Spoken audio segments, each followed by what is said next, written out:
dinero, canteras e inmuebles. El dinero es lo más fácil, ¿no? Tiene unos 170 millones en caja y la deuda no tiene recurso a la matriz, pero el dinero puede valer mucho más que eso si está bien gestionado o mucho menos si dependiendo de quién lo gestione. ¿Y quién lo gestiona? Pues el 30% de la empresa es de la familia Baker, cuyos orígenes se pueden retrotraer hasta 1929, cuando Thomson Baker, que le vemos en la foto, compró su primera cantera. Y después de la guerra, con un socio, en los años 40, 50, 60, fue comprando casi a un ritmo de una cantera por año en Florida para aprovechar todo ese crecimiento inmobiliario. Y en 1972 salió a bolsa con el nombre de Florida Rock Industries. Las siguientes décadas han sido los hijos los que han gestionado la empresa. Ted Baker murió hace pocos días, por desgracia, y John Baker II es el actual director de FRP Holdings. ¿Y qué pruebas tenemos de su track record de que lo han hecho bien? Esta no es la típica empresa familiar en la que tienen sus activos históricos y quiere que los accionistas les dejen en paz, sino que esta empresa, cuando les ofrecen un precio lo suficientemente bueno, piensan en los accionistas y venden. Y venden al precio más alto posible. La empresa original, Florida Rock Industries, tenía canteras de áridos, pero también tenía hormigoneras y tenía hormigón pretensado y materiales de construcción de todo tipo, y se la vendieron a Vulcan Materials en el pico de la burbuja 2006-2007 a 4.600 millones. En el 86 tuvo la spin-off de la parte inmobiliaria, que también tenía una parte de camiones cisterna, pero que también hizo un spin-off posterior. Entonces, esa parte inmobiliaria ha ido, por su parte, comprando canteras y es la que tenemos hoy en día. También tiene una parte de naves industriales, porque son muy buenos en escoger los sitios, en ir desarrollándolo, y se lo vendieron en 2018 a Blackstone por un precio muy bueno. Blackstone les dijo en 2017 que 300 millones, su máximo de valoración eran 360 y se lo vendieron un año después a 360. Es decir, que venden a buenos precios. En paralelo, en 2010 crearon, ya en la crisis, Bluegrass Materials y se la vendieron a Martin Marietta también en 2018. O sea, que saben vender y comprar. Y en cuanto a la acción, pues también cuando está muy barata, recompran acciones agresivamente, es poco líquida, pero lo hacen. En 2020 compraron 20 millones de dólares, el 6% de la capitalización, entre 40 y 50 dólares. Nosotros hemos comprado entre 55 y 57. Y es una empresa pequeña que no le interesa a nadie. Hace poco fui a ver la reunión anual y tenía 10 visualizaciones. Lo puse en Twitter y pasó al día siguiente a 370. Entonces, el dinero por una parte. Las canteras es muy interesante, lo hemos hablado mucho en ocasiones hoy, canteras de áridos, o sea que es buena señal. Decía Peter Lynch en su libro que es un negocio muy bueno porque tienes un activo que no vale nada, tienes un activo que vale muy poco con respecto a su peso y vale muy poco con respecto a el proyecto, como una casa, ¿no? Y además es algo pues, que no le gusta a nadie tener cerca. Esto es una voladura y os puedo asegurar que tiembla todo el pueblo cuando ocurre, hace ruido, hay polvo, hay camiones, da mala imagen, pero tienes como una especie de monopolio local a tu alrededor muy importante.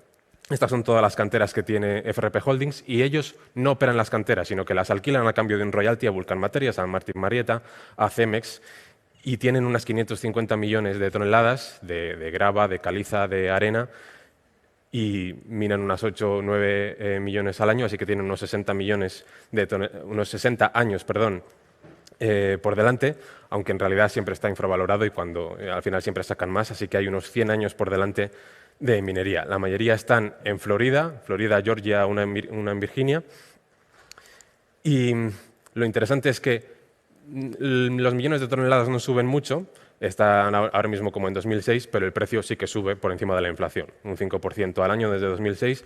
Va subiendo el royalty por tonelada que ellos reciben y va a seguir subiendo ahora aún más con la ley de infraestructuras que han aprobado en Estados Unidos. Entonces, esto ahora mismo en royalties recibe unos 10 millones de dólares al año. ¿A cuánto lo valoramos? Ellos dicen que una primera aproximación podría ser el EV/EBIT de Vulcan Materials, aunque Vulcan Materials, aunque crezcan igual, tiene más riesgo porque sufren la inflación de costes, ellos no, y ellos tienen un royalty mínimo al año que es casi un bono de Vulcan Materials indexado a la inflación. Pero bueno, con esas 21 veces tendríamos 200-220 millones de esta parte. Pero es que este es el mejor negocio del mundo porque te pagan por hacer un agujero y luego rellenas el agujero, haces un lago artificial y vendes parcelas alrededor porque tú eres el dueño del terreno para construir viviendas. Entonces, hay algunas canteras en las que ya está empezando a pasar. En 2028 van a vender en Fort Myers, en Florida, en unas 108 parcelas y eso lo podemos descontar un 12% al presente y también conseguir entre todas ellas unos 80 millones de dólares, así que tendríamos 300 por esta parte.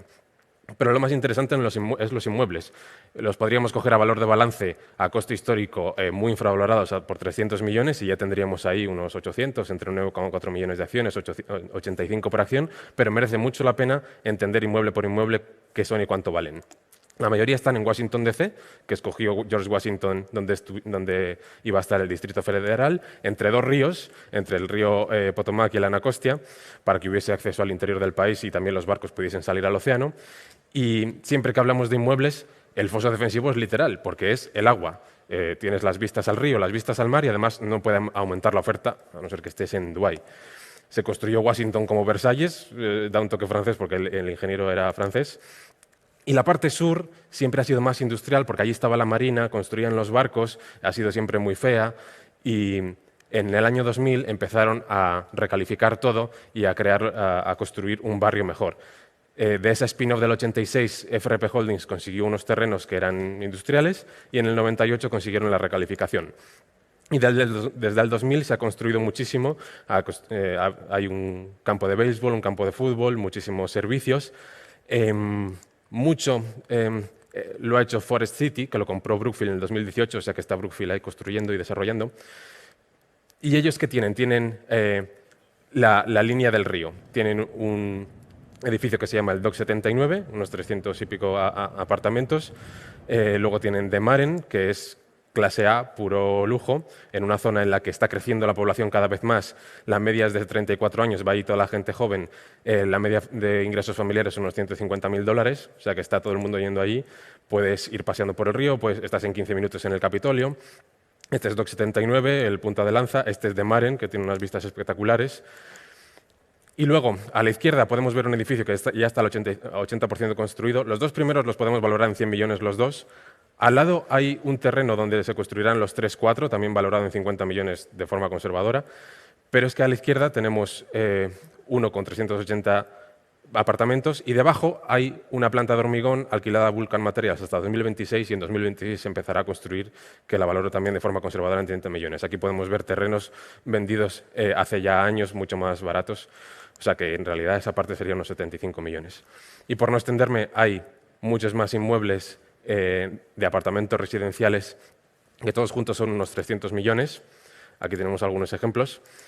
Y luego la parte de terrenos y naves industriales, que me creéis y valen otros 100 millones. Pero la familia mira unos 800 posibles deals al año y hace unos pocos o muy selectivos, intenta conseguir un 15% al año. Así que tendríamos en total unos 870 millones de dólares de valoración hecho de forma conservadora. Entre 9,4 millones de acciones serían unos 92, ya casi $95 por acción, de valoración en realidad razonable. Yo creo que 110 a finales de 2023, que hemos comprado a mitad de precio. Es una tesis muy difícil de matar, protegida contra la inflación, de activos reales de calidad. Y muchas gracias.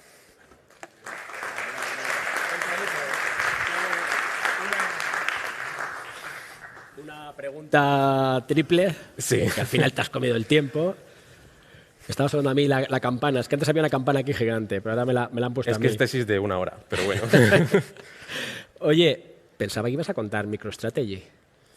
No, MicroStrategy para la siguiente. Para el evento de noviembre, Porque no la pienso vender, así que para la siguiente. Oye, ¿qué liquidez tiene la compañía y de acciones negociables? Se antoja difícil construir una posición. Muy difícil. Esto es para un fondo pequeño o para inversores particulares que se quieran empapar muy bien de la empresa y no para un fondo de 1.000 millones. No la podría comprar. Vale. Porque a mí me ha costado mucho, me ha llevado semanas construir la posición de un 5% del fondo. Pero bueno, me gusta cada vez más. De hecho, le quería dar las gracias a Bill Chen, que es un gestor que se ha visto en persona todas y cada una de las canteras y todas y cada uno de los edificios y he podido tener conversaciones con él para ir valorando parte a parte y para conocer mejor a los directivos. Pero es una empresa pequeña, poco líquida. En la cual no esperas salida de emergencia. No. Porque el 95% del resto del fondo es muy líquido, que podría venderlo en un día. Oye, ¿y qué riesgo de que esa empresa pública, o sea, deje de cotizar? Lo veo difícil porque al final es fácil que vendan a buen precio activos, pero yo a la empresa les veo, creo que van a seguir haciendo su trabajo, porque es una familia. En realidad el director financiero es el que lleva ahora los temas importantes, que es John Baker III, y luego David de Villiers Jr. y David de Villiers III. Todos estos son como dinastías familiares, son los que buscan esos 800 posibles acuerdos y luego los Baker deciden. Entonces, hay mucho futuro por delante para seguir haciendo lo que hacen y tienen un track record, pues eso, de inversión conservadora y de inteligencia y de creación de valor para el accionista. Y última pregunta, que ya estamos casi también en tiempo. Si puedes aportar un precio objetivo, que lo has dado yo creo que al final, pero bueno, precio objetivo, y si crees que puede batir al mercado una opción tan conservadora. En el fondo estamos hablando efectivamente. Claro, con esto no vas a multiplicar por 10, ¿no? Pero vas a dormir tranquilo porque no tienes riesgo de valor terminal y tienes protección contra la inflación. Entonces, yo lo valoro en 95, ya he dicho 110 a finales del 2023, la hemos comprado entre 55 y 57, a poco más abajo ya empiezan a recomprar acciones y yo creo que crea valor un 10% al año.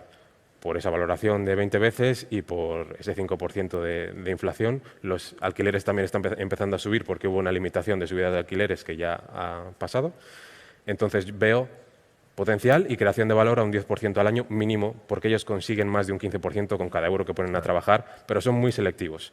Esta cantera de arenas colindante, estas naves de alrededor. Entonces eso es lo que espero. Pues emérito, muchas gracias. A ti. Gracias. Pasa por ahí si quieres.